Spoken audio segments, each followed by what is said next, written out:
Yang kedua, kiat untuk mempertahankan rumah tangga adalah anggota keluargamu, aset amal jariah dan kunci surgamu. Teman-teman fahami baik-baik, ibu-ibu di belakang sana, suami itu aset amal jariah. Cuma siapin makannya, siapin minumannya, siapin bajunya, mati masuk surga. Simple sekali. Bapak-bapak fahami, uang yang hasil keringat kita dikasih ke istri, dikasih ke anak, dikasih ke orang tua. Hanya itu. Pada saat ada sesuatu yang rusak di rumah diperbaikin, mati masuk surga. Ini luar biasa ini sebenarnya. Orang-orang di sekitar kita ini sudah aset-aset amal jariah. Bapak-bapak misalnya kasih duit ke istrinya, ini beli makanan. Dibuatlah, beli tempe, beli sayur, beli segala buat makanan. Makanan itu teman-teman sekalian, kata Nabi SAW, "Ma wudi'a ta'amun illa wada'allahu fihi barakah." Tidak ada makanan yang sedang dihidangkan, diniatkan untuk orang lain, kecuali Allah akan letakkan berkah di situ. Berkah maksudnya, dari satu piring makanan, pasti akan ada yang menjadi darah daging manusia yang memakannya. Sekarang saya ceramah depan Bapak Ibu sekalian, orang tua saya panen pahala. Karena saya tumbuh dari ASI ibu saya tumbuh juga dari nafkah ayah saya. Karena tidak semua yang kita makan satu piring makanan jadi kotoran. Ada yang jadi energi, ada yang jadi bagian tubuh kita. Sekarang bapak-bapak kasih ke istrinya makan. Anaknya makan. Bukankah itu jadi amal jariah buat dia? Karena istri anaknya bisa bergerak. Ibu-ibu masak buat suaminya. Suaminya makan, anaknya makan. Dia tidak beli, tapi dia punya tenaga, masak. Lalu dimakan oleh suaminya. Bukankah itu jadi amal jariah buat dia? Amal jariah semua. Sampai pernah ada seorang sahabat dalam hadis riwayat Imam Muslim bertanya, "Ya Rasulullah, ayu islamin khair?" Perbuatan apa dalam Islam yang paling besar pahalanya setelah yang wajib-wajib? Kata Nabi SAW, "Tut'imut ta'am wa tusallimu ala man ta'rif wa man lam ta'rif." Engkau memberikan makan kepada siapa saja. Di sini masuk suami istri, anak, orang tua dan orang-orang lain, dan engkau memberikan salam kepada orang yang kau kenal dan kau tidak kenal. Jadi anggota keluarga kita tuh aset amal jariah. Bapak-bapak misalnya masalah duit, nafkah. Nanti kita akan bahas itu di poin selanjutnya tentang masalah hak dan kewajiban. Kita disuruh berikan uang, hasil keringat kita. Nafkah itu sesuatu yang kalau tidak dikasih, roda kehidupan gak bisa jalan. Jadi ibu-ibu bisa beli makanan, air, makan, listrik, ya. Sesuatu yang memang harus ada. Kalau enggak, maka tidak berjalan roda kehidupan. Itu namanya nafkah.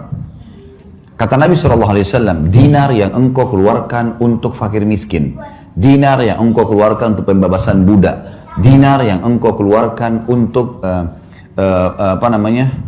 jihad di jalan Allah, dan dinar yang engkau keluarkan untuk istri anakmu jauh lebih besar pahalanya, mengalahkan pahala yang lain-lainnya di dalam rumah itu. Berarti bapak-bapak setiap bulan terima gaji atau ada pendapatan kasih ke istri anak, itu mengalahkan pahala sedekah untuk jihad, mengalahkan pahala sedekah untuk fakir miskin. Tapi bukan berarti hadis ini ibu-ibu misalnya bilang, nah itu kan ada hadis tadi, berarti semua gaji suami harus saya pegang. Bukan itu maksudnya ya. Karena kita bicara masalah nafkah ya. Nafkah itu yang kalau gaji suami 5 juta misal contoh, lalu suami yang bijak, saya melakukan hal itu pada istri saya, disusunlah kebutuhan rumah A, B, C, D, F, G, A sampai sekian. Oh ini contoh saja, contoh gaji saya 5 juta, oh ternyata kebutuhan rumah 4 juta. Ini 4 juta ya, nafkah rumah. Ini 500.000 bonus buat kamu, karena kamu sudah bantu bersihin rumah segalanya. 500.000 yang sisa, suami punya hak mengelola.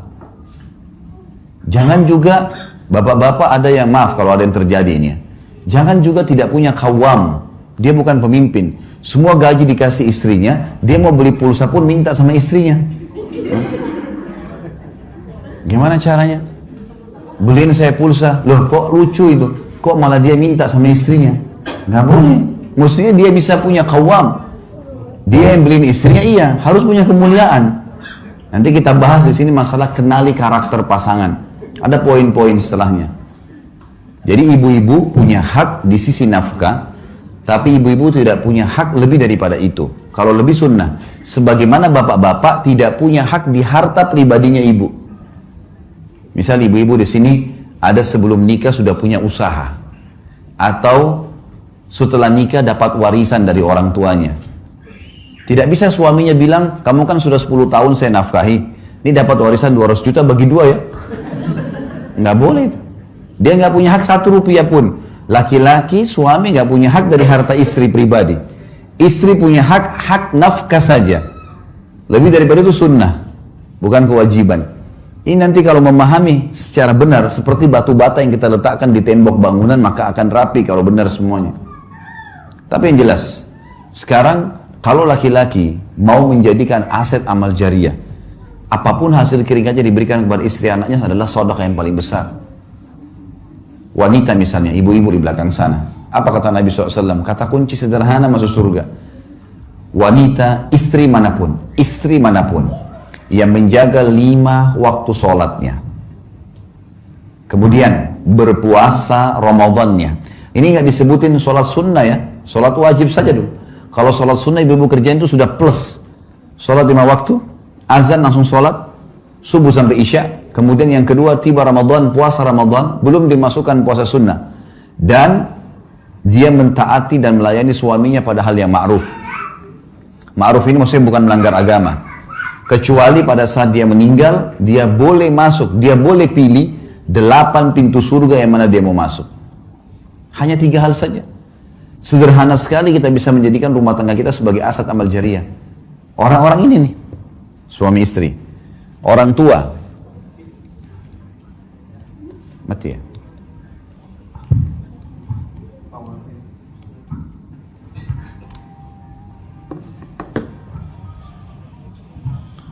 Orang tua kita misalnya, orang tua di rumah, tinggal kita berbakti dengan mereka, berikan mereka sesuatu yang terbaik, gitu kan?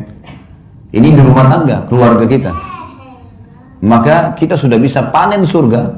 Ya, Allah menjadikan bakti dengan kedua orang tua setelah iman kepadanya.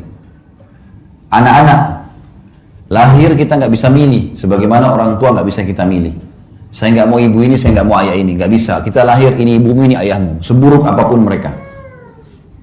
Begitu juga anak yang lahir, begitu keluar laki-laki, perempuan, sehat, sakitkah, apalah, ya, warna kulitnya seperti apa, paras wajahnya, lahir ini anakmu.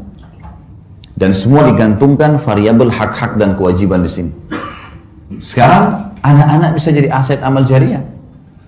Mengajar mereka jalan, mengajari mereka kalimat-kalimat, memberikan nama yang baik, selama nama itu dipanggil, selama mereka bisa jalan, semua jadi amal jariah. Jadi ini kiat yang harus kita fahamin teman-teman sekalian, kalau anggota keluarga kita itu adalah aset amal jariah dan kata kunci untuk masuk ke dalam surga.